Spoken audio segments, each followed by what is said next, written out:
আগুন লাগার ঘটনাকে ঘিরে চাঞ্চল্য ছড়ালো উলুবেড়িয়া হাসপাতালের ডায়ালিসিস বিভাগে। জানা গেছে, অন্যান্য দিনের মতো শুক্রবারও হাসপাতালের ডায়ালিসিস বিভাগে 4 জন রোগীর ডায়ালিসিস চলছিল। প্রাথমিক সূত্রে জানা গেছে, এসি থেকে কোনোভাবে আগুন লেগে যায়। স্বভাবতই আতঙ্কিত হয়ে পড়েন রোগী ও রোগীর পরিবারের লোকজন। প্রাথমিকভাবে আগুন নেভানোর কাজ শুরু করে হাসপাতাল কর্তৃপক্ষ। খবর পেয়ে ঘটনাস্থলে আসে দমকলের একটি ইঞ্জিন। ঘটনাস্থলে পৌঁছে আগুন নেভায় দমকল। হাসপাতালের অগ্নি নির্বাপক ব্যবস্থা ঠিকঠাক ছিল কিনা তা খতিয়ে দেখছে দমকল।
ওই বিলটাতে আগুন লেগেছে।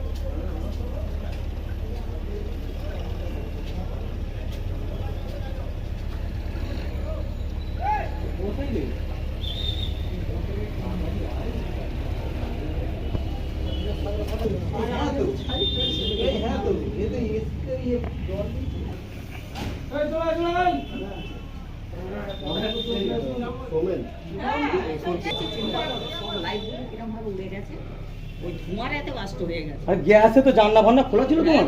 কাজ হয়েছে নাকি? হ্যাঁ, কাজ ভাঙাই ছিল। ও